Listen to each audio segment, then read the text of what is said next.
வாரும் தூய ஆவியே, உம் பிரசன்னத்தை வாஞ்சிக்கிறோம்.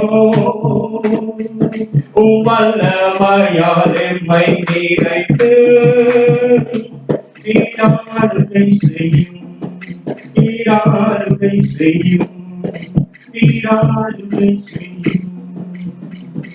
ஸ்தோத்திரிக்கிறோம் ஆண்டவரே, துதிக்கிறோம், வணங்குகிறோம், வாழ்த்துகிறோம். இந்த அருமையான மனமகிழ்ச்சியான நாளுக்காய் ஸ்தோத்திரம் ஆண்டவரே.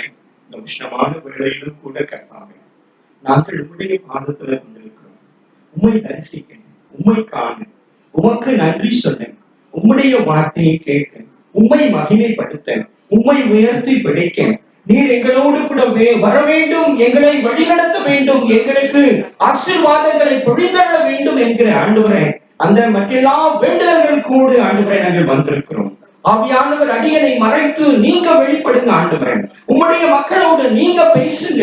எவைகளை பேச வேண்டும், எந்த வார்த்தைகளை நாங்கள் தியானிக்க வேண்டும், எவைகளை நாங்கள் கற்றுக்கொள்ள வேண்டும் என்பதை நீர் அறிந்திருக்கிறீர். உம்முடைய பிள்ளைகளுக்கு அவைகளை நீங்க போதித்து ஆண்டவரே, நாங்கள் அவைகளை ஜாக்கிரதையோடு கேட்டு ஆண்டவரை எங்கள் உள்ளத்திலே நாங்கள் அதை இருத்தி எங்களுடைய வாழ்விலை நாங்கள் வெளிப்படுத்தி அநேகருக்கு சாட்சியாக நாங்கள் வாழ்ந்து அநேகரை ஆண்டவரே உம்முடைய மந்தையிலே சேர்க்க எங்களை பயன்படுத்துகிறார். ஆசீர்வதியேசுவா, நீங்க பேசுங்க. எல்லா தடைகளையும், எல்லா போராட்டங்களையும், இடையூறுகளையும் மாற்றி போடுகிறார். ஒரு நல்ல குளிர்ந்த காற்றை வீச செய்வீராக ஆண்டவரை. இந்த அனலை மாற்றுவீராக. நல்ல ஆண்டவரை சூழலை உருவாக்குவீராக ஆண்டவரே. நாங்கள் முழு கவனத்தை உம்முடைய வார்த்தைகளை செலுத்தி உம்மை ஆண்டவரை தியானிக்க உதவி செய்யும்.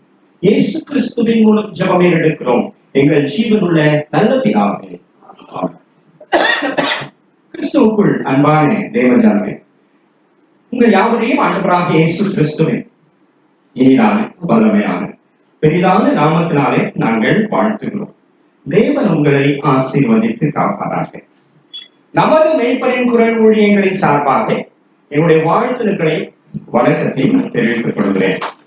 Christian council of India Tamil Nadu சார்பாக எங்களுடைய வாழ்த்துக்களை வணக்கத்தையும் உங்களுக்கு நாங்கள் வெளிப்படுத்துகிறோம். மாத்திரமல்ல, என்னோடு கூட ஒரு பெரிய ஊழியர் வந்திருக்கிறார்.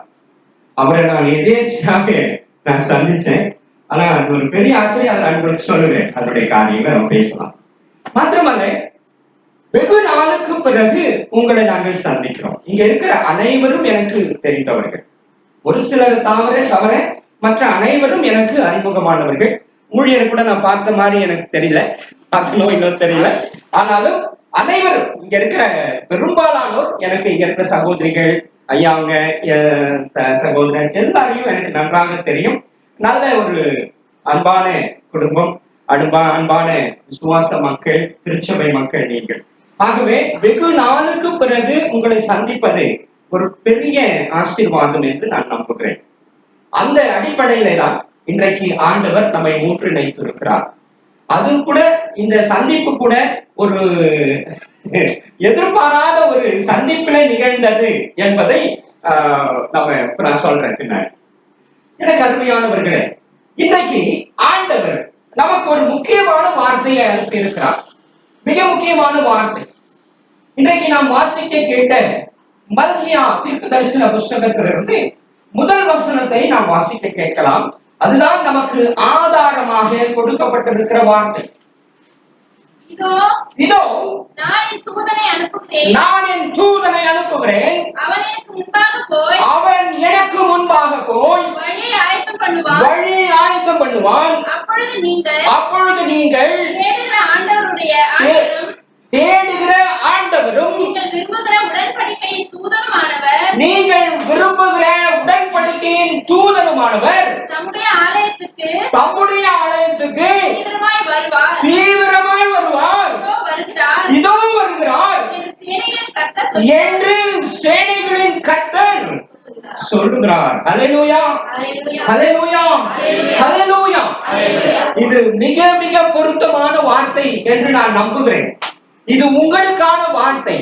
இது உங்களுக்கான ஆசீர்வாதமான வார்த்தை. ஆண்டவர் சொல்லுகிறார், கர்த்தர், சேனைகளின் கர்த்தர் சொல்லுகிறார், அவர் வருவதற்கு தம்முடைய தூதனை அவர் அனுப்புகிறார். இப்படி யோசித்து பாருங்க. நான் ஒரு வாரத்துக்கு முன்னாடி சீக்கிராஜபுரம் திருச்சபைக்கு போயிருந்தேன். அங்கே சகோதரனை பார்த்தேன். அப்ப பார்த்த உடனே அவர் இங்க வர சொல்லி எனக்கு அழைப்பு கொடுத்தார். நான் சரி என்று சொல்லி இன்னைக்கு இங்க வந்திருக்கிறோம். நான் காலையில புறப்பட்டேன். நான் புறப்படும் போது திடீரென்று என்னுடைய செல்போனை நான் மிஸ் பண்ணிட்டு வந்தேன் வீட்டுல. பொதுவா இது நடக்காது. பொதுவா ஏன்னா எல்லாத்தையும் நாங்க கரெக்டா முன்கூட்டியே எடுத்து வைத்து ஆயத்தமா வருகிற ஒரு வழக்கம் எங்களுக்கு உண்டு. நீங்க தெரிஞ்சிருப்பீங்க, உங்களுக்கு தெரிஞ்சவங்களுக்கு தெரியும். எதாச்சும் அது மிஸ் ஆயிடுச்சு. நான் பாதி தூரம் வந்துட்டேன். வந்த உடனே சரி திரும்பி போய் என்னுடைய செல்போனை எடுத்துக்கிட்டு வரும்போது சரி ஒரு டீ குடிச்சிட்டு வரலாமே அப்படின்னு ஒரு கடைக்காக திரும்பினா அங்க இவ்வளவு உட்கார்ந்துருக்காரு. நான் சொன்னேன், அப்படின்னு பேசிட்டு இருக்கும்போது எங்க போறேன்னு கேட்டா நான் இந்த இடத்துக்கு போறேன் அப்படின்னு. வாங்க போலான்னா வரீங்களான்னா நானும் வரேன் அப்படின்னு சொல்லி வந்தார். இப்ப ஆண்டவர் 2 தூதர்களை உங்களுக்கு அனுப்பி இருக்கிறார். 2 தூதர்களை அனுப்பி இருக்கிறார். எதற்காக அனுப்பி இருக்கிறார்? அந்த வசனத்தை மறுபடியும் வாசிங்க. இதோ என் தூதனை அனுப்புகிறேன், அவன் எனக்கு முன்பாக போய் வழியை ஆயத்தம் பண்ணுவான். யாருக்கு முன்பாக போய்? ஆமா, அவர் யார்? எனக்கு என்று சொல்லுகிறவர் யார்? ஆண்டவராக இயேசு கிறிஸ்து வருவதற்கு முன்பாக நாங்கள் வந்து வழியை ஆயத்தம் பண்ண வேண்டும் என்பது தேவனுடைய திட்டமாக இருக்கிறது. அதுதான் அன்றைக்கு யோவான் ஸ்நானகன் செய்தான். ஆண்டவருக்கு வழியை ஆயத்தப்படுத்தினவன் யார்? யோவான் ஸ்நானகன். அது முதலாம் வருகைக்கான ஆயத்தம். இப்பொழுது ஒரு ஆயத்தம் நடந்து கொண்டிருக்கிறது. அது என்ன ஆயத்தம்? அது 2ஆம் வருகைக்கான ஆயத்தம். பிரியமானவர்களே, அந்த 2ஆம் வருகைக்கான ஆயத்தத்தை செய்ய வேண்டிய பொறுப்பு உங்களுக்கும் எனக்கும் ஆண்டவர் கொடுத்திருக்கிறார். அப்படியானால் நீங்களும் எழும்ப வேண்டும், நீங்களும் புறப்பட வேண்டும். அடுத்த வார்த்தையை வாசிங்க. அப்பொழுது நீங்கள் தேடுகிற ஆண்டவரை, நீங்கள் விரும்புகிற உடன்படிக்கையின் தூதர், நம்மோடு உடன்படிக்கை செய்திருக்கிறவர் யார்? ஆண்டவராக இயேசு கிறிஸ்து. உங்களோடும் என்னோடும் அவர் உடன்படிக்கை செய்திருக்கிறார். என்ன உடன்படிக்கை? நீ என்னுடைய சகோதரன், நீ என்னுடைய சகோதரி, நீ என்னுடைய தாய் என்று சொல்லி இருக்கிறார். அந்த உடன்படிக்கை வாசிங்க. அவர் தீவிரமாய் வரணுங்க. அவர் இங்கே தீவிரமாய் வருவதற்கு சித்தமாக இருக்கிறார். அல்லேலூயா. என்ன சத்தமே இல்லாம அமைதியா உட்கார்ந்திருக்கீங்க? அல்லேலூயா. கரங்களை தட்டி ஆண்டவரை மகிமைப்படுத்துவோம். அவர் கொடுக்கிற வார்த்தையே.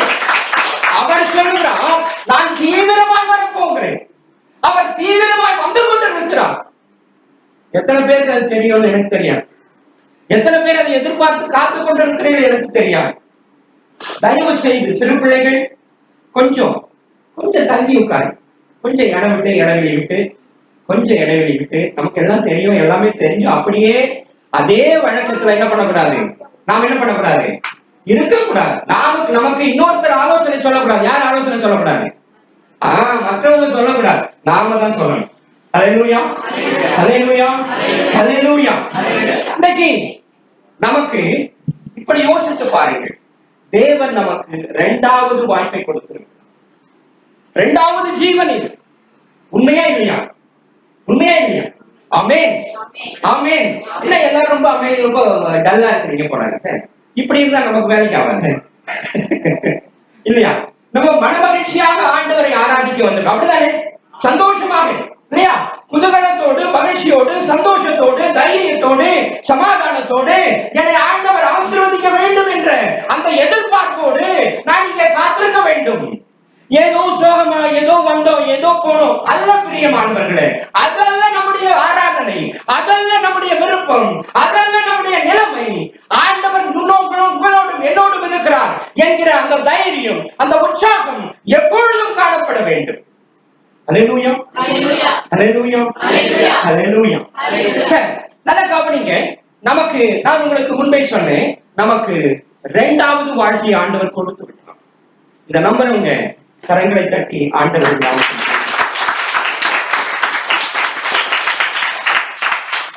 மார்ச் மாதம் 22ஆம் தேதியிலிருந்து உலகமே புரட்டி போட்ட ஒரு சூழ்நிலை சரியா? உலகத்தையே எல்லாருமே அல்லண்டுட்டாங்க. யாருமே எதிர்பார்க்க உண்மையா ஆமா. ஆனா இத நீங்க தெரிஞ்சு சொல்றீங்களா தெரியாம சொல்றீங்களா எனக்கு தெரியும் இல்லையா? இப்ப முதல்ல ஆமேன்ட்டோம், இப்ப மாட்டிக்க போறோம் அப்படின்னு தான் நினைக்கிறீங்க இல்லையா? எனக்கு அருமையான தேவ திறமை, இந்த சத்தியம் நம்முடைய கரங்களில் இருக்கிற சத்தியம் எதையும் நமக்கு மறைத்ததாக சரித்திரம் கிடையாது. தெரியுமா? தெரியுமா? தெரிஞ்சாலும் எதா இருக்கணும். நாம எப்படி இப்படியே தான் இருக்கும். இதே வழக்கம், இதே பழக்கம், இதே சூழ்நிலை, இதே அப்படியே ஓடிடும். அடுத்த தலைமுறை வரும், அப்படியே அடுத்த இது. நான் ஒன்றை கேள்விப்பட்டேன், எனக்கு ரொம்ப வருத்தமாக இருக்கு. முதல்ல அதுவே பெரிய தவறு சரிங்களா? ஆனால் இந்த இடத்துக்கு நாம வந்தது நல்லது, இந்த இடத்துக்கே வந்தது நல்லது. ஆனா வந்த முறைதானே சரியில்லை. அதை நாம் கவனத்தில் கொள்ள வேண்டும். இது ஆண்டவருடைய வழி அல்ல. இந்த வழியில நம்ம வரக்கூடாது. அதுக்கு வர வேண்டிய வழி என்று ஒன்று உண்டு இல்லையா? ஆண்டவர் என்ன பண்றாரு, அன்றைக்கு சினேயா தேசத்துல ஒரு நிகழ்ச்சி நடக்கிறது. அங்கே அவர்கள் ஒரு பெரிய கோபுரத்தை கட்டுகிறார்கள். அந்த பெரிய கோபுரம் கட்டி கொண்டிருக்கும் பொழுது அங்கே மொழி மாற்றப்படுகிறது. ஆண்டவர் அங்கே பிரித்து விடுகிறார். பல இடங்களுக்கு அவர்கள் செல்லுகிறார்கள். உலகம் முழுவதும் தேவ ஜனம் பரவப்படுகிறார்கள். ஆனால் நடந்தது என்ன தெரியுமா? அதுல மீதமானது ஒரே ஒருத்தன் தாங்க ஆண்டவருடைய வழியில நடந்தார். மீது எல்லாருமே வேற வழியில போயிட்டாங்க. ஆனால் ஒன்றை நீங்கள் நிச்சயமாக சந்தோஷமாக ஏற்றுக்கொள்ள வேண்டும். நீங்க கடந்து வந்தாலும், அந்த பழைய இடத்தை விட்டு புதிய இடத்திற்கு வந்தாலும் நீங்கள் தேவனோடு இருக்கிறீர்கள் என்ற அந்த நல்ல செய்தி எங்களுக்கு ஒரு மகிழ்ச்சியை தருகிறது. இங்க ஒரு அழகான ஆலயத்தை எழுப்பி விட்டீர்கள் என்ற செய்தி, நல்ல செய்தி, அது எங்களுக்கு மிகுந்த மகிழ்ச்சி. ஆண்டவர் அதற்காக தான் உங்களுக்கு ஒரு வாக்குத்தத்தத்தையும் கொடுக்கிறார். நான் வருவேன், நான் கண்டிப்பாக வருவேன். உங்களுடைய உள்ள வேண்டுதல்கள், உங்கள் விருப்பங்களை நான் கண்டிப்பாக நிறைவேற்றுவேன் என்று சொல்லுகிறார். இந்த தென்கால் பகுதியில எவ்வளவோ மக்கள் இருக்கிறார்கள், ஆண்டவரை அறியாமல் இருக்கிறார்கள். அவர்களுக்கு செய்தி போக வேண்டும். இன்னும் பக்கத்தில் வந்து அந்த செய்தி அவர்கள் கேட்பதற்கு ஆண்டவர் உங்களை பயன்படுத்தி கொண்டிருக்கிறார். அல்லேலூயா, அல்லேலூயா. ஆனால் இந்த வழக்கம் அல்லது வழி, எடுத்துக்கொண்ட பாதை சரியல்ல என்பதை நாம் புரிந்து கொள்ள வேண்டும். ஏன்? என்னுடைய பிள்ளைக்கு நான் தான் வழிகாட்டி. ஆமா தானே? இப்ப ஆண்டவருக்கு எதுக்கு தூதன் வேணும்? ஆண்டவருக்கு எதுக்கு தூதன் வேணும்? என்னைக்காவது யோசிச்சிருக்கிறோமா? ஏன் ஒரு தூதன் முன்பாக போகிறான்? ஏன் போக வேண்டும்? யோசித்து பார்த்திருக்கிறோமா? கேட்டிருக்கிறோமா? நம்ம கேட்டதே கிடையாது. பைபிள்ல சொல்லி இருக்கு, நானும் படிச்சுக்கிறேன், அவ்வளவுதான். ஏன் ஒரு தூதன் வேண்டும்? ஏன் ஒரு ஆயுதம் வேண்டும்? ஆனா அன்றைக்கு எப்படி இருந்த சூழ்நிலை தெரியுமா? ஆண்டவராக இயேசு கிறிஸ்துவுக்கும் யோவான் ஸ்நானுக்கு எவ்வளவு கால டிஃபரன்ஸ் தெரியுமா? அது எவ்வளவு கால டிஃபரன்ஸ்? அவ்வளவுதானே டிஃபரன்ஸ், அவ்வளவுதான். ஆனால் அவர் அவனுக்கு முன்பாக போய் என்ன செய்தாராம்? வழி ஆயத்தம் பண்ணிடுறார். எப்படி ஆயத்தம் பண்ணிருக்க முடியும்? எப்படி ஆயத்தம் பண்ணிருக்க முடியும்? ஆனால் ஏன் சொல்லுகிறது இன்னொரு விஷயம் சொல்ல தெரியுமா? அவர்கள் ஆண்டவரும் சீஷர்களோடு ஒரு பகுதியில் ஊழியம் செய்து கொண்டிருக்கிறார்கள். யோவான் ஸ்நானன் ஒரு பகுதியில் ஊழியம் செய்து கொண்டிருக்கிறார். அப்ப எப்படி அது பொருத்தமாகும்? சிந்தித்து பார்த்தீங்களா? சிந்தித்து இருக்கிறோமா?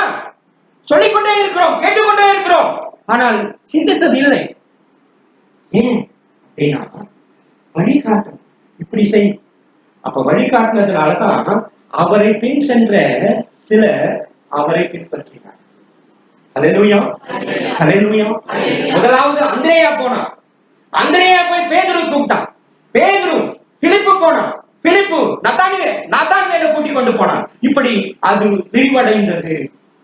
ஆண்டவருடைய நாமம் இப்படிதான் விரிவடைய வேண்டும், இப்படிதான் செய்ய வேண்டும். இன்றைக்கு நாம் என்ன செய்தியை நம்முடைய பிள்ளைகளுக்கு வைத்திருக்கிறோம்? இன்றைக்கு ஒரு சரித்திரம் தெரியுமா? நம்முடைய ராணிப்பேட்டை திருச்சபை இருக்கு இல்லையா? அந்த திருச்சபையுடைய சரித்திரம் தெரியுமா யாருக்காவது? இன்னைக்கு அது வழி வழியா நடந்து கொண்டிருக்கிறது. எப்படி அது? ஏன் நமக்குள்ள மாற்றம் இல்லை? தெரியல. சரித்திரம் தெரியாது. சரித்திரம் தெரியாதனால சத்தியம் தெரியாது.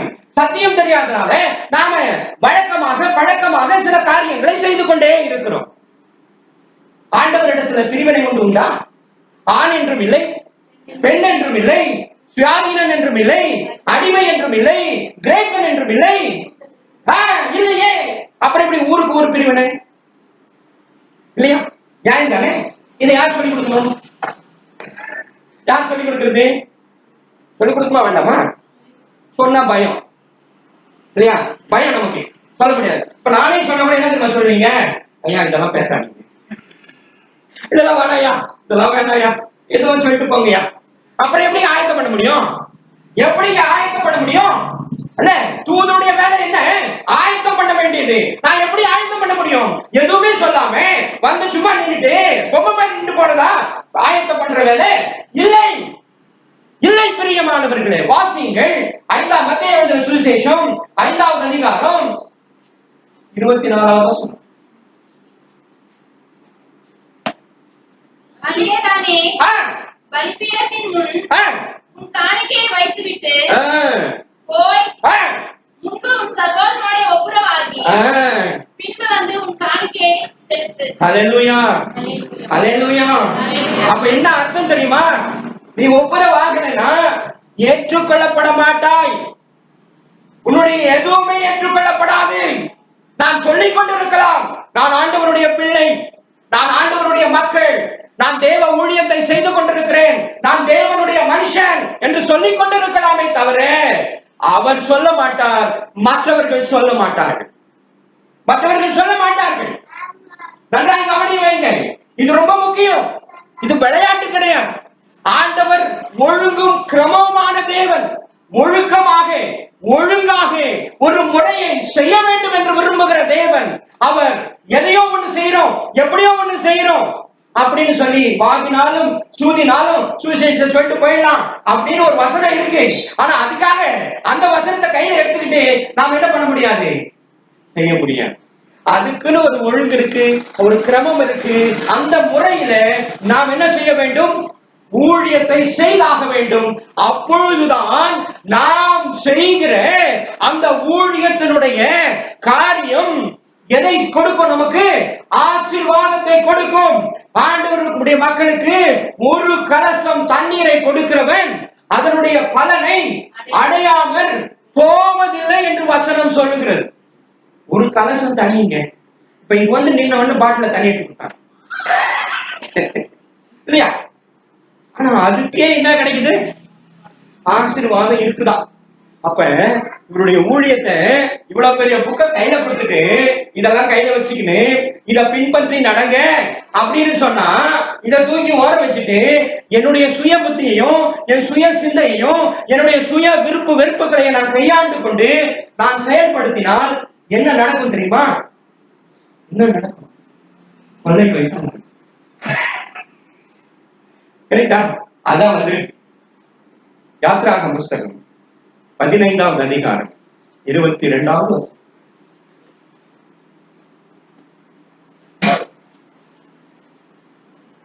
பின்பு மோசே இஸ்ரவேல் ஜனங்களை சிவந்த சமுத்திரத்திலிருந்து பிரயாணப்படுத்தினான். அவர்கள் 26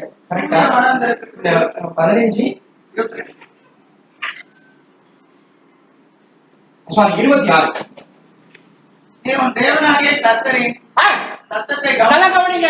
இப்ப நல்லா கவனமா கேட்கணும். தயவு செய்து பிள்ளைகளோடு விளையாடாதீங்க. தயவு செய்து பிள்ளைகளுக்கு கற்றுக் கொடுங்க. பிள்ளைகளுக்கு கற்றுக் கொடுத்து சின்ன பிராயத்திலிருந்து சிறு பிராயத்திலிருந்து கற்றுக் கொடுத்து வளங்க கர்த்தருடைய சமூகத்துல எப்படி இருக்க வேண்டும் என்பதை தயவு செய்து. ஏன்னா அவங்க தான் நாளைய தலைவர்கள், மறந்துடாதீங்க. நாளைக்கு உங்களுக்கு பிறகு அவர்கள் இந்த சபையை கட்டி காக்க வேண்டியவர்கள். அவர்களை இந்த பிராயத்திலிருந்து சரியாய் வளருங்கள். நாம எல்லாம் ஒருவேளை நீங்க அம்மாவை கேட்கலாம், அம்மா எப்ப ஆண்டவரை ஏற்றுக்கொண்டார்கள் என்று கேட்டா அவங்க சொல்லுவாங்க, இப்பதான் ஒரு வருஷமா வந்திருக்கிறேன். அப்படித்தானமா? அப்படித்தானே? ஆனா உங்க பிள்ளை எப்ப வந்திருக்கு பத்தியா? உங்க பேரை எப்ப வந்திருக்கு பத்தியா? நல்லா கவனிங்க. அது ஆசீர்வாதம். தயவு செய்து தவறா பயன்படுத்திடாதீங்க. அது ஒரு ஆசீர்வாதம். ஆகவே அந்த பிள்ளைக்கு சொல்லுங்க, அது சிறு பிராயத்திலிருந்து தேவனுக்கு முளைத்து எழும்ப வேண்டிய ஒரு மிகப்பெரிய ஆலமரம் என்பதை மறந்து விடாதீர்கள். அந்த ஆலமரத்தை நேராய் வளர்க்க வேண்டும், கோணலாய் வளர்த்து விடக் கூடாது. பிறகு என்ன தெரியுமா செய்யறோம்? கொம்பு நடுறது இல்லையா? மரத்தை எப்படி சாக்கி போன மரத்தை எப்படி நடுறது? நேரா அப்படியேதான் போயிட்டு இருக்கும். அது என்ன பண்ணுவோம்? முதல்ல நடும்போது நேரா நடும். அல்லேலூயா, அல்லேலூயா, அல்லேலூயா. வாசிங்க வாசிங்க வாசிங்க.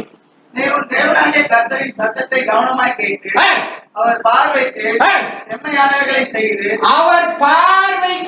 செம்மையானவைகளை செய்து அவர் கட்டளைகளுக்கு செவி கொடுத்து அவருடைய நியமங்கள் யாவையும் கை கொண்டால் நான் எகிப்தியருக்கு வர பண்ணின வியாதிகளில் ஒன்றையும் உனக்கு வர பண்ணேன். ஹல்லேலூயா, ஹல்லேலூயா, ஹல்லேலூயா. இப்ப புரியுதா? இப்ப சொல்லுங்க, இது நமக்கு தெரியுமா தெரியாது? தெரியுமா தெரியாது? இப்ப தெரியாது. நீங்க தெரியாத சொன்னீங்க. இப்ப சொல்லிக்கிறாரே. எப்ப சொல்லிட்டாரு? இது எந்த புத்தகத்துல இருக்குது? யாத்திராகம புத்தகத்துல. பைபிள்ல எத்தனாவது புக் அது? 2வது புக்ல சொல்லிட்டாரு. ஆனா இப்பதான் சொன்னீங்க தெரியல. ஆமாயா, 6 மாசமா எல்லாத்தையும் மூடிட்டு வீட்டுல அப்படியே உட்கார்ந்து இருந்தோம், ஆராதனை பண்ணல, ஒரே பயமாயி போச்சியா, செத்தமோ பழிச்சமோ வந்து உட்கார்ந்து இருக்கிறோம். அப்படிதானே?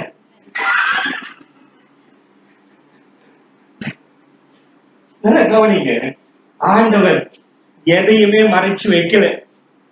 எதையுமே என்ன பண்ணல? மறைத்து வைக்கவில்லை. முன்கூட்டியே சொல்லிட்டார், எல்லாத்தையும் சொல்லிட்டாரு.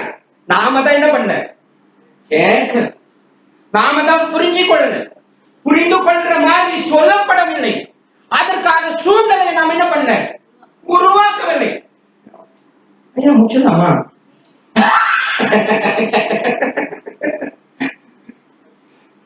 பாத்தீங்களா? இதான் சொல்லு. இப்படியே தான் நம்ம பழகிட்டோம். டைம் ஆயிடுச்சு, குஷ்டமா இருக்குது, தூரம் போனோம், சமைக்கணும், கறி வாங்கணும், அங்க வீட்டுல ஒருத்தர் வந்திருப்பாரு, மாடு ஓடிக்குது, அதை குச்சி கட்டணும். ஐயா குடிச்சு கதை. ஆனா சத்தியம் சொல்லுகிறது, முன்பாக சொன்னது. அதுல என்ன சொல்லுகிறது தெரியுமா? எகிப்துல நடந்த எந்த வியாதியும் உங்களுக்கு என்ன பண்ண மாட்டேன், அனுப்ப மாட்டேன். முதல்ல எகிப்தின் வியாதினா என்னன்னு தெரியும்? சொல்லுங்க பாக்கலாம். என்னமா? Very good, very good, very good. கை தட்டுங்க.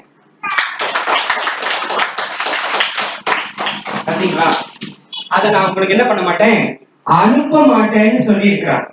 ஆனா வந்துச்சே, வந்துச்சா இல்லையா? வந்துச்சே, வந்ததே. அப்படின்னா என்ன அர்த்தம்? அப்படின்னா என்ன அர்த்தம்? சொல்ல மாட்டேன். பத்தியா? எல்லாருக்கும் வரலையா? இது இப்படி எல்லாம் வர பேச்சு, இப்படி எல்லாம் ஒரு கல்வி வேண்டியது. எல்லாருக்கும் வரல, கொஞ்சம் பேருக்கு வந்துச்சு, கொஞ்சம் பேருக்கு போயிட்டாங்க. உண்மைதான். சரி, கடவுளை நம்பினா மட்டும் போதுமா? ஆனா வசனம் என்னவா சொல்லுது? நல்லா கவனிங்க. இப்படி தவறான செய்தியை சொல்லக்கூடாது. வசனம் என்ன சொல்லுகிறது? மறுபடியும் அந்த வசனத்தை வாசிங்க. தேவனாகிய கர்த்தரின் சத்தத்தை கவனமாய் கேட்டு அவர் பார்வைக்கு செம்மையானதை செய்து அவர் கட்டளைகளுக்கு செவி கொடுத்து அவருடைய நியமங்கள் யாவையும் கை கொண்டால் நான் எகிப்தியருக்கு வர பண்ணின வியாதிகளில் ஒன்றையும் உனக்கு வர பண்ணேன். அப்படிதான் ஆண்டவர் சொல்றார். கேட்டா? ஆனா நம்ம பொதுவா என்ன சொல்லக்கூடாது? எங்களுக்கு வரல அப்படின்னு சொல்ல கூடாது. ஏன்னா வசனத்தை சரியாக நாம பயன்படுத்த வேண்டும். அது நாம சரியா அதை தியானித்தால்தான் ஆண்டவருடைய உண்மையான காரியத்தை நம்ம புரிந்து கொள்ள முடியும். லூக்கா எழுதின சுவிசேஷம் 13வது அதிகாரம் 5வது வசனம். அப்படி அல்லவென்று, எப்படி அல்லவென்று, எப்படி அல்லவென்று, அம்மா மறுபடியும் அப்படி அல்லவென்று. ஏமா லேட் ஆயிடுச்சியா? ஏமா லேட் ஆயிடுச்சு. ஏமா லேட் ஆயிடுச்சியா, அவ்வளவுதான். அப்படி அல்லவென்று ஆண்டவர் சொல்லுகிறார். எப்படி அல்லவென்று? பத்தியா சொன்ன பத்தியா, அப்படி அல்லனா இப்ப சிஸ்டர் சொன்னாங்க பாத்தீங்களா, அப்படி அல்லவென்று. எப்படி அல்லவென்று? அப்படி அல்லவென்று, அப்படி அல்லவென்று சொல்ல, அப்படி அல்லவென்று சொல்றார். பாத்தீங்க, நீங்கள் மனம் திரும்பாமல் போனால் எல்லோரும் அதேதாங்க. அதனாலதான் நான் முன்பே உங்களுக்கு சொன்னேன், நமக்கு 2வது சான்ஸ், செகண்ட் சான்ஸ். போனா போது பாவம், போனோம் போயிடுச்சு, போட்டோம். எப்படி போனா போது கொஞ்சம் பாவம், என்ன பண்றது, பாவம் விட்டுப்பா அப்படின்னு சொல்றோம் இல்லையா? அந்த மாதிரி ஒரு சான்ஸ்ல நம்ம மாட்டிக்கலாம், அந்த லிஸ்ட்ல வந்துட்டோம். ஆனா ஏன் இப்ப அந்த சான்ஸை இப்ப பயன்படுத்திக் கொள்ள வேண்டும்? ஏன் என்று சொன்னால், நமக்கு முன்பாக பெரிய பெரிய தீர்க்கதரிசிகள், பெரிய பெரிய ஊழியக்காரர்கள் நம்ம மரித்திருக்கிறார்கள், நாம் இழந்திருக்கிறோம். பெரிய பெரிய ஊழியர்களை செய்தவர்கள். ஆனா ஆண்டவர் நமக்கு அந்த கிருபையை கொடுத்திருக்கிறார். ஏன்?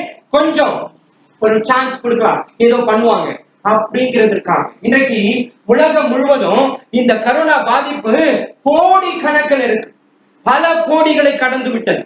இன்னும் அது இன்னைக்கு முடிஞ்சிடல, நல்லா புரிஞ்சுக்கொள்ள, முடிந்து போகவில்லை. உங்களுக்கு தெரியுமா, இது இன்றைக்கு நேற்று வந்தது இல்லை. இதற்கு முன்பாக எல்லோ ஃபீவர் ஒன்று வந்துச்சு. எல்லோ ஃபீவர் ஒன்று வந்தது, அதுக்கு ஸ்பைன் ஃப்ளூன்னு பேரு, சாரி ஸ்பெயின் ஃப்ளூன்னு பேரு. ஸ்பெயின் நாட்டில வந்தது, அது சென்னையில வந்தது, மதுரையில வந்தது. அந்த காலத்துல நமக்கு தெரியாது, 100-150 ஆண்டுகளுக்கு ஒருமுறை இப்படிப்பட்ட ஒரு சூழல் வந்து போகிறது. நிறைய தெரியாது யாருக்குமே. ஏன் வந்து போகுது அதுவும் தெரியாது. இது வந்துச்சு, இதுவும் போயிடும் அப்படின்னு நம்ம என்ன பண்ணுவோம், பழைய வாழ்க்கைக்கு போயிடும். ஆனா மனம் திரும்ப வேண்டும் என்ற ஆண்டவர் நமக்கு மீண்டும் ஒரு சான்ஸை கொடுத்து கொண்டே இருக்கிறார். மனமாற்றம் தேவை. ஆனா நம்ம என்ன செய்து கொண்டிருக்கிறோம்? நம்ம சுய விருப்பங்களை நாம செயல்படுத்தி கொண்டு இது போன்ற பிரிவினைகள், போராட்டங்கள் என்ன பண்றோம், செஞ்சுக்கிட்டு சண்டை போட்டேன், இது மனசு அவன் வந்துச்சு, பரவாயில்ல நான் போறேன் அப்படின்னு சொல்லி போயிட்டு ஏதோ பண்ணி போயிட்டு இருக்கோம், அவ்வளவுதான். ஆனால் அது வழி அல்ல, முறை அல்ல என்பதை நம்முடைய பிள்ளைகளுக்கு சொல்லிக் கொடுக்க வேண்டும். அது முறை அல்ல, இது தவறு. ஏன்னா வசனம் சொல்லுது, நீ காணிக்கை செலுத்த வர்றதுக்கு முன்பாக என்ன பண்ணணுமா, சகோதரிடம் போய் ஒப்புரவாயிட்டு வா, அப்பதான் நீ காணிக்கை கொடுக்கணும். வேணாப்பா விட்டுட்டு போயினே தேவையில்லை, அப்படித்தான் சொல்றாரு. அதனுடைய அர்த்தம் தான். அப்படின்னா காணிக்கை கொடுத்தாலே கேட்க மாட்டானா, ஜெபத்தை கேட்பாரா? நான் முட்டி போட்டு ஜெபம் பண்ணா கண்ணீர் விட்டா கேட்பாரா? முதல்ல போய் செய்ய வேண்டியதை செஞ்சுட்டு வாமா, அப்புறம் பார்க்கலாம். வர மாட்டாரா? முதல்ல அதை புரிந்து கொள்ளுங்க, மிக மிக அவசியம். இதை சொல்லணும். இதை நாம முன்னாடி முயற்சி எடுத்தோம். அப்ப அந்த சபையில எனக்கே நீங்க 2 முறை 3 முறை வாய்ப்பு கொடுத்து தொடர்ந்து நான் வந்தேன். இந்த காரியங்களை நம்ம சொல்லணும் அப்படின்னு சொல்லி பிரயாசம் எடுத்தோம். ஆனால் என்ன நடக்கல. அதுக்கப்புறம் நீங்களே என்ன கூப்பிட விட்டீங்க, நானும் அப்படியே போய் ஏதோ போய் அப்படி போயிட்டோம். அது போயிடுச்சு. கடைசியில பார்த்தா புது இடத்துல வந்து வேற டைரக்ஷன்ல உட்காந்து கிடைக்கும். ரைட்டா? சரி, பரவாயில்ல. ஆனால் தயவு செய்து வசனத்தை பிடிங்க. வசனம் தான் முக்கியம். வசனத்தை பிடிக்க வேண்டும். அதன் வழியில தான் நாம் நடக்க வேண்டும். சரி, இப்ப நன்றாக புரிந்து கொண்டீர்கள். வசனம் சொல்லுகிறது, அனுப்ப மாட்டேன் என்று சொன்னார், வந்திருக்கிறது என்றால் என்ன அர்த்தம்? ஃபாலோ பண்ணல அர்த்தம் இல்லையா? இப்ப என்ன பண்ணல, ஃபாலோ பண்ணல. யார் சொல்லுது? பத்தியா, அவர் ஃபாலோ பண்றாரு பத்தியா? அதுதான் நான் சொன்னேன், அதுக்கு தான் நான் சொன்னேன். அவனை கரெக்டா உட்கார வைங்க, அவன் கண்டிப்பா கேட்பான். சொன்னா இல்லையா? கேட்டா பாரு, கரெக்டா பேசினா பத்தியா? அதுதான் பிள்ளைகளுடைய சுபாவம். நாம தான் அவனை விட்டுறோம், விளையாட விட்டுறோம். அவங்க கண்டிப்பா கேட்பாங்க. நாம நினைச்சுட்டு இருக்கோம் அவங்களுக்கு தெரியாதுன்னு. அவன் என்ன விடியோ இருக்கிறோம், விளையாடிட்டு இருக்க மாதிரி தெரியும். ஆனா எங்க காது மொத்தத்தையும் எங்க பண்ணிருப்பாரு, கழட்டி முன்னாடி வச்சுட்டுப்பாரு. அவர் மட்டும் விளையாடிட்டு இருப்பாரு. காது எங்க இருக்கும், கீழே இருக்கும். அது ரெக்கார்ட் பண்ணிருக்கும். அதனால கண்டிப்பா கேட்பாங்க. அப்ப நாம அவருடைய வழியில நடக்கல. என்ன வழியில் நடக்கல? மறுபடியும் அந்த வசனத்தை ஆரம்பிங்க, வாசிங்க. இப்படி அல்லவென்று அது இல்ல யாத்ராகமும் நீ உன் தேவனாகிய கர்த்தரின் சத்தத்தை கவனமாய் கேட்டு அவர் பார்வைக்கு செம்மையானதை செய்து அவர் கட்டளைகளுக்கு செவி கொடுத்து ஆ, அவருடைய நியமங்களை யாவையும் ஆ, கை கொண்டார் கை கொண்டால் போதும் அதுல எல்லாமே அடங்கி விட்டது. கை கொண்டால் சத்தத்தை கேட்டு நியமங்களின்படி நடந்து அதை உணர்ந்து அதன் வழியில் நடந்தால் என்ன வராது? கொள்ளை நோய் வராது, ஆபத்து வராது, பிரச்சனைகள் வராது, போராட்டங்கள் வராது. அவர் தெளிவாக எழுதியிருக்கிறார், எகிப்தில் வந்த அத்துணை வாதையிலும் ஒன்றையும் உங்களுக்குள்ள என்ன பண்ண மாட்டேன், அனுமதிக்க மாட்டேன் அல்லது வர பண்ணேன் என்று சொல்லுகிறார். என்ன நடந்திருக்கு தெரியுமா? ஆமோஸ் தீர்க்கதரிசன புத்தகம் 4வது அதிகாரம்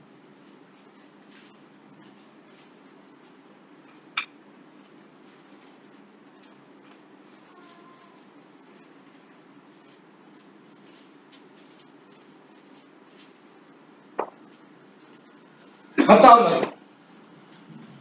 எகிப்திலே உண்டானதற்கு ஒத்த கொள்ளை நோயை உங்களுக்குள் அனுப்பினேன் என்று சொல்லுகிறார். இப்போ முதல்ல என்ன சொன்னாரு? வராதுன்னு சொன்னாரு. இப்ப அவர் சொல்றாரு, என்ன சொல்லுகிறார்? அனுப்பினேன் என்று சொல்லுகிறார். வாசிங்க. உங்கள் வாலிபரை பட்டயத்தாலே கொன்றேன். உங்க வாலிபரை பட்டயத்தால் கொன்றேன். எவ்வளவு அழிவுகள்! உங்கள் குதிரைகளை அழித்து போட்டேன். உங்கள் மிருக ஜீவன்களை அழித்து போட்டேன். உங்கள் பாளையங்களின் நாற்றத்தை உங்கள் நாசிகளிலே ஏற பண்ணினேன். ஆகிலும் நீங்கள் என்னிடத்தில் திரும்பாமற் போனீர்கள். இப்ப புரியுதுங்களா? இப்ப புரியுதா? இப்ப வசனம் என்ன சொல்லுகிறது? நீங்க என்கிட்ட திரும்பல. நான் எவ்வளவு சொன்னாலும் என்ன பண்ணல, நீங்க கேட்கவில்லை. நீங்க கேட்டு அதன்படி நடக்கவில்லை. ஆகவே நான் என்ன பண்ணிட்டேன்? வர பண்ணிவிட்டேன் என்று ஆண்டவர் சொல்லுகிறார். இப்ப கொள்ளை நோய் நமக்குள் வந்திருக்கிறது. அப்படியானா என்ன செய்ய வேண்டும்? இப்ப அடுத்த கேள்வி இல்லையா? அதான் முக்கியம். முதல்ல வராதுன்னு சொன்னாரு, அப்பவே என்ன பண்ணிருக்கணும்? மனம் திரும்பி இருக்கணும். அதை கீழ்ப்படிந்து நடந்திருக்கணும். செய்யக்கூடாததை நம்ம என்ன பண்ணிருக்கணும்? விளக்கியிருக்க வேண்டும். நாம இஷ்டம் போல என்ன பண்ண முடியாது, வாழ முடியாது. நாம இஷ்டம் போல என்ன பண்ண முடியாது, வாழ முடியாது. ஆண்டவர் ஒரு ஒழுங்கு கொடுத்திருக்கார். அதனாலதான் நம்முடைய கரங்களில சத்திய வார்த்தை இருக்கிறது. கொடுத்திருக்கிறாரா? எத்தனை பேர் கையில இருக்கு? உயர்த்துங்க பார்க்கலாம். வேதாமத்தை எல்லாரும் கையில இருக்கு. எத்தனை பேர் அதை டெய்லி வாசிக்கிற ஒரு காரியமா பயன்படுத்தும்? கம்மியா தான் சொல்றீங்க. அடுத்தது, இப்ப எத்தனை பேர் வீட்டுல குடும்ப ஜபம் நடக்குது? பைபிள் வாசிக்கும் அத்தனை பேர் வீட்லயும் குடும்ப ஜபம் நடக்குது. அப்போ குடும்ப ஜபத்துல பைபிள் வாசிக்கிறீங்களா? பைபிள் வாசிக்கிறத குடும்ப ஜபம் வாசிக்கிறீங்களா இல்லையா? அடுத்து அந்த கேள்விதான் கேட்கணும். அடுத்தது சரியா? சரி, ரைட். இப்ப மனம் திரும்ப வேண்டும் என்று ஆண்டவர் நமக்கு என்ன பண்ணியிருக்கிறாரு? உணர்த்தி இருக்கிறார். இப்ப 1 நாளாகமம் புத்தகம் நாம் என்ன செய்ய வேண்டும் என்பதை ஆண்டவர் நமக்கு வலியுறுத்துகிற ஒரு காரியத்தை நாம தெளிவாக புரிந்து கொள்ள வேண்டும். 2 நாளாகமம் 7வது அதிகாரம் 14வது வசனம். ஜனங்கள் தங்களை தாழ்த்தி ஜெபம் பண்ணி என் முகத்தை தேடி தங்கள் பொல்லாத வழிகளை விட்டு திரும்பினால் அப்பொழுது பரலோகத்தில் இருக்கிற நான் கேட்டு அவர்கள் பாவத்தை மன்னித்து அவர்கள் தேசத்துக்கு மரணத்தை கொடுப்பேன். இந்த ஸ்தலத்திலே செய்யப்படும் ஜபத்திற்கு என் கண்கள் இழந்தவைகளும் என் செவிகள் கவனிக்கிறவைகளும் ஆயிருக்கும். என் நாமம் இந்த ஆலயத்தில் என்றென்றைக்கும் இருப்படி நான் சொன்ன வசனத்தை மட்டும் வாசி. என் நாமம் தரிக்கப்பட்டேன். என் ஜனங்கள் தங்களை தாழ்த்தி முதல் அண்டர்லைன் பண்ணுங்க. என்ன செய்யணுமா? முதல்ல பண்ணிட்டீங்களா? அப்போ பண்ணிட்டீங்க. Right, very good. அப்ப தங்களை தாழ்த்தி, அடுத்தது ஜெபம் பண்ணி, அடுத்தது என் முகத்தை தேடி தங்கள் பொல்லாத வழிகளை விட்டு திரும்பினால் அப்பொழுது பரலோகத்தில் இருக்கிற நான் கேட்டு அவர்கள் பாவத்தை மன்னித்து அவர்கள் தேசத்துக்கு சேமத்தை கொடுப்பேன். இப்ப சகோதரி சொன்னாங்க, எல்லாருமே சொன்னீங்க நாங்க ஏற்கனவே அண்டர்லைன் பண்ணிட்டோம் அப்படின்னு சொல்லிட்டு. அண்டர்லைன் பண்ணியவங்க எவ்வளவு நாளைக்கு சபையை முடி வச்சிருந்தீங்க? முடிய வைக்கலையா? தப்பிச்சீங்க. நீங்க தப்பிச்சீங்க. எப்படி கூட இருந்தீங்க? சரி, நல்லது. சரி, இதுதாங்க சாட்சி. இதுதான் சாட்சி. ஆனா அதே நேரத்துல அதுக்காக அஜாக்கிரதையா இருக்க கூடாது. நான் சொல்றது கேட்க இப்ப பாருங்க, நான் தான் பாக்குறேன் இங்க உட்கார்ந்து இருக்கிற அந்த முறைமை சரியில்லை. நாம கொஞ்சம் அதாவது இது நம்முடைய வழக்கம். இது வந்து இப்ப என்ன வருத்தம் இருக்குன்னா, ரொம்ப வருத்தமான ஒரு காரியம் என்ன தெரியுங்களா? நான் சொல்றது ஒரு உலகத்துல இருக்கிற சர்வதேச சுகாதார மையம் அவங்க சொல்லி உட்காந்துக்கிறாங்க என்னன்னு, கை கழுவு, தள்ளி உட்காரு. இது கொடுமையா இல்லையா? இதுக்குதான் இவ்வளவு படிச்சுதா? இதுக்கு ஒரு சுகாதாரம், இதுக்கு ஒரு பெரிய தலை வேணுமா? ஏங்க இது பெற்றோர் பிள்ளைக்கு சொல்லிக் கொடுக்க வேண்டிய விசேஷங்க. இது நல்லா புரிஞ்சுங்க இல்லையா? கை கழுவி சாப்பிடுறது வழக்கம், பைபிளே இருக்கு. கரெக்டா? அன்னைக்கு அவங்க என்ன செய்வாங்க? காலை கழுவி கையை கழுவி அவங்க உட்கார்ந்து சாப்பிடுற வழக்கம். அது என்ன சொல்றது, அது ஊர்ல வந்து ஒரு வழக்கமான ஒரு விஷயம். இப்ப பிள்ளை ஒரு தூசியா இருக்கிற இடத்துல உட்கார முடியுமா? நம்மளால முடியாது. பெருக்கிட்டு உட்கார்றோம், ஒரு பாய் போட்டு உட்கார்றோம். ஏன்? அது ஒரு ஒழுங்கு. இந்த ஒழுங்க சுகாதார நிறுவனம், அதாவது வேர்ல்டு ஹெல்த் ஆர்கனைசேஷன் இது சொல்லணுமா? நமக்கே தெரியும். அவங்க என்ன சொல்லணும் தெரியுமா? அவங்க மருந்து கண்டுபிடிச்சு உட்கார்ந்து, ஆனா அதை விட்டுட்டாங்க. கையை கழுவு, தள்ளி உட்காரு, சச்சை மூடிடு.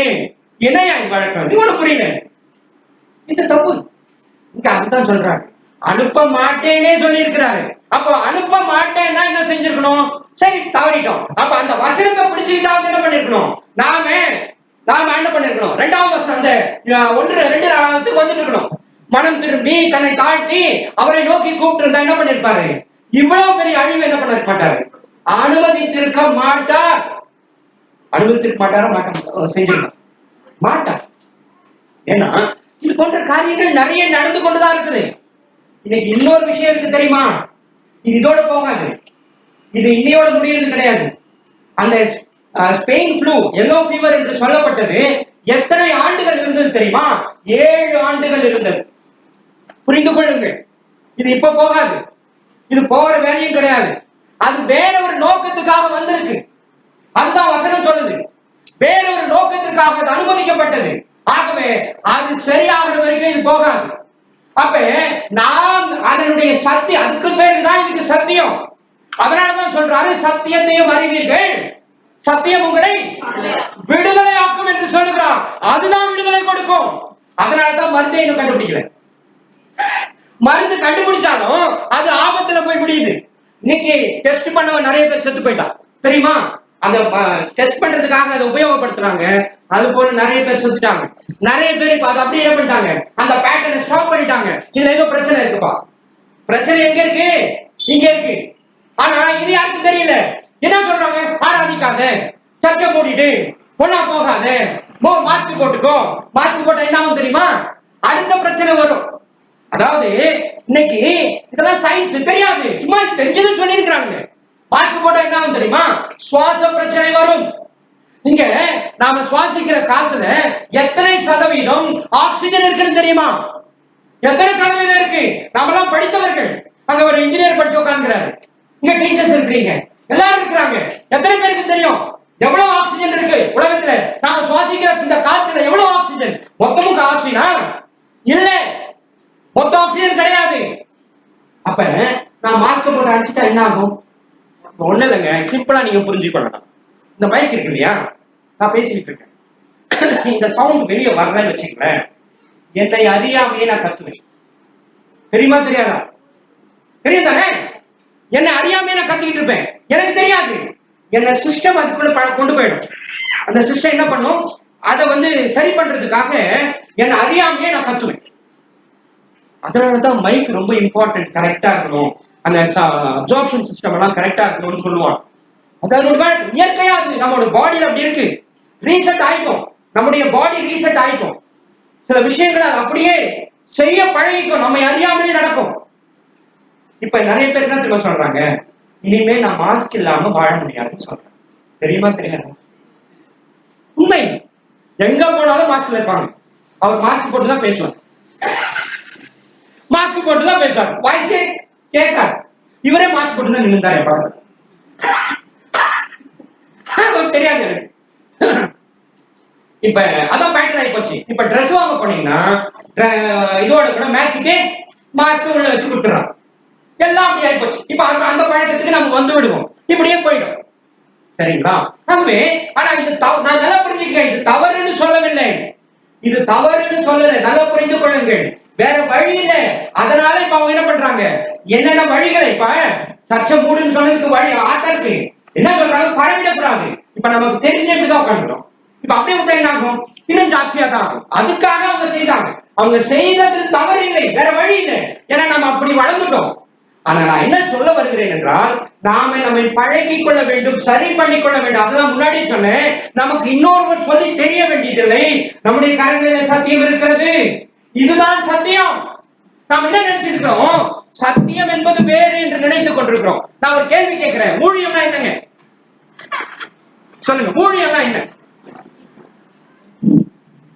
நான் முடிக்கிறேன், ஏன்னா இன்னொரு நாளைக்கு நம்ம பேசலாம் நிறைய. ஏன்னா நீங்க சூழ்நிலை ஏற்ற மாதிரி இருக்கு, நாம பேசலாம். ஊழியம்னா என்ன? கடைசியா இதுக்கு சரியான பதில் சொல்லுங்க. எடுத்துரைப்பது. சரி, எதை எடுத்துரைக்கிறேன்? கர்த்தருடைய வசனம். எந்த வசனத்தை எடுத்துரைக்கிறேன்? வேதாகம். வேதாகம் என்ன சொல்லு? மனம் திரும்பி. என்ன மனம் திரும்புதல்? பாவங்கள் எது? அது தாங்க ஊழியம். புரிஞ்சு வச்சா? இப்ப எவ்வளவு சுத்தி வந்தீங்க தெரியுமா? மூக்கை எப்படி தொட்டீங்க இப்போ? இங்க வந்து தொட்டீங்க. ஊழியம்னா இதாங்க. வேற எல்லாரும் தப்பா புரிஞ்சுக்கிறாங்க. என்னமோ ஊழியம்னா மத மாற்றம் நினைச்சுக்கிறாங்க. ஏங்க மத மாற்றம் இல்லை. இங்க மத மாற்றம் எங்க வந்துச்சு? எங்க வந்தது ஏதாவது தெரியுமா? முதல்ல கிறிஸ்தவம் மதமே கிடையாதுன்னு அதான் தெரியுமா? கிடையாது. இப்ப ஊழியக்காரனுடைய வேலை என்ன தெரியுமா? சத்தியத்தை சொல்வது. சத்தியம் என்ன? உண்மையை பேசுவது, தாயை நேசி. இப்ப ஒரு நிகழ்ச்சி சொன்னேன், முதல்ல வந்த உடனே என்ன சொன்னேன், அந்த இப்படி செஞ்சிருக்க கூடாது, அதுதான் முறை, அதுதான் ஒழுங்கு. அப்ப அந்த ஒழுங்கை கற்றுக் கொடுப்பதுதான் ஊழியனுடைய வேலை. இது நமக்கு தெரியல. இப்ப ஊழிய எதுக்கு நம்ம சர்ச்சைக்கு வரோம்னா, சத்தியத்தை அறிவது. சத்தியம்னா என்ன? ஆண்டவர் உண்மையா இருக்க சொன்னாரு, தாயை சகோதரனை நேசி, உன்னை போல் பிறனை நேசி, அது ஊழியம். விட்டு கொடு, அது ஊழியம். கொடு, இல்லாதவனுக்கு கொடு, அது ஊழியம். பொறாமப்படாத, ஊழியம். சண்டை போடாத, ஊழியம். இதுதாங்க ஊழியம். இன்னைக்கு இது தெரியாம நம்ம என்ன பண்றோம், ஊழியம் ஊழியம் ஊழியம் சொல்லுகிறோம். ஊழியம்னா என்னன்னே தெரியாது. ஊழியம் தான் ஊழியம். இதுல இருக்கிறது அத்தனை சத்தியம். ஆண்டவர் இதுல வழிமுறைகளை, வாழ்க்கை முறையை செய்து கொடுத்திருக்கிறார். முடி எப்படி வெட்டுறது, துணி எப்படி போடுறது, கரெக்டா? ஆண் வந்து நீளமா முடி வளர்க்க கூடாது, பெண்ணு ஷார்ட்டா வெட்டக்கூடாது, பொட்டடிக்க கூடாது, அது ஒழுங்கு சொல்லிக்கிறார். ஆனா என்ன பண்றோம், அதே கிராஸ் வெட்டிங் வந்து மைக்க பிடிக்கிறார். அவருக்கு ஒரு பெரிய கூட்டம் இருக்கு, டிஸ்கோ லைட் போடுறாங்க, அது ஊழியமா? ஆனா அதுக்கு ஒரு பெரிய கூட்டம் இருக்கு. அவர் உலக ஃபேமஸ். அவரு நாம தான் எங்க இருக்கிறோம், ராணிப்பேட்டையே தாண்ட மாட்டேன். வரும்போது சொன்னார், இங்க போனியா, அங்க போனியா, இணையா ஊழியம் செஞ்ச நீ, இணையா ஊழியம் செய்யற. அவர் கேட்கிறார், இணையா ஊழியம் செய்யற, அந்த ஊர் தெரியாது, அந்த ஊர் தெரியாதியா, அந்த ஊர் தெரியாது. இங்கே குடிச்செடியே குதிரை ஓட்டிக்கிறோம் நம்ம. ஏன்னா சத்தியத்தை சொல்றவனுக்கு என்ன கிடையாது, வாய்ப்பு கிடையாது. டான்ஸ் ஆடுறவனுக்கு இல்லையா நிறைய வாய்ப்பு. அவர் டெய்லி பிளைட்ல போயிருப்பார். அவர் சொல்லுவாரு, நான் வந்து பிளைட் சார்ட்டர்ட் பிளைட் வாங்குறதா என் நோக்கம்னு சொல்லுவாரு. அதை கை தட்டுவாங்க, அதை கை தட்டுறாங்க. ஆள சொல்லாது, நான் பொதுவா சொல்லிட்டு இருக்கேன். முதல்ல நம்ம வழியை தெரிஞ்சுக்கணும், உண்மையை தெரிஞ்சு பிரச்சனை எங்கன்னு புரிந்து கொள்ள வேண்டும். எங்க பிரச்சனை, ஏன் பிரச்சனை, தவறு எங்க நடக்கிறது என்பதை நாம் புரிந்து கொள்ள வேண்டும். அதுக்கு பேர் தான் சத்தியத்தை அறிவீர்கள், சத்தியம் உங்களை விடுதலையாக்கும் என்று சொல்லுகிறார். அப்ப சத்தியத்தை நான் அறிந்து கொண்டால் எனக்கு விடுதலை கிடைக்கும், என்னுடைய சந்ததி வாழும், என்னுடைய பிள்ளைகள் வாழ்வார்கள். அவர்கள் செழிப்பாய் வாழ்வார்கள். அவருடைய வளர்ச்சி பெரியதாக இருக்கும். வறட்சியான காலத்திலும் நீர்கால்கள் ஓரத்தில் நடப்பட்ட நம்முடைய சந்ததி இருக்கும். இப்ப அதுதான் நடந்து கொண்டிருக்கிறது. இப்ப உங்களுக்கு எல்லாம் என்ன நடந்து கொண்டிருக்கிறது? அதுதான் நடந்து கொண்டிருக்கிறது. வேலை இல்லை, வருமானம் கிடையாது. கரெக்டா? வருமானத்தையும் குறைச்சிட்டாங்க. கரெக்டா? ஆனாலும் நம்ம என்ன பண்றோம்? கார்ல வரோம், ஃபேன் போட்டுக்கிறோம், நமக்குன்னு ஒரு இடம் இருக்குது, இந்த லேப்டாப் வச்சிருக்கிறோம். ஆனா வருமானம் கிடையாது. 10 பைசா வருமானம் கிடையாது. உண்மை சொல்றேன், 10 பைசா கிடையாது. உண்மை. எப்படி நடத்துறாருன்னு தெரியாதுங்க. அவர் எப்படி நடத்துறாருன்னு தெரியாதுங்க. அப்படி நடத்துறாரு. யாராவது நீங்க யோசிச்சு பாருங்க. ஒரு சொந்த தம்பி, இன்னைக்கு ஒரு சர்ச்சை நம்ம ஒண்ணா இருக்க முடியல. தம்பி ஒய்ஃப் எனக்காக சாப்பாட்டுக்காக வெயிட் பண்ணிருப்பாங்களா? யோசிச்சு பாருங்க. முடியுமா? முடியாது. ஆனா டெய்லி போன் பண்ணி சாப்பாடு ரெடி ஆயிடுச்சுன்னா சாப்பிட்டு பையன் கூப்பிடுறான், தம்பி பையன் கூப்பிடுறான். அவனுக்கு வயசு என்ன தெரியுமா? 3 வயசு. அப்பா பாபாப்பா சாப்பாடு. எப்படி இது ஆண்டவர் நடத்துகிறது? அவன் போன் பண்றான். 3 வயசுங்க அவனுக்கு. இப்பதான் 3 வயசு. அப்பா பாபாப்பா சாப்பாடு. சரிம்மா வந்துடுறோம்.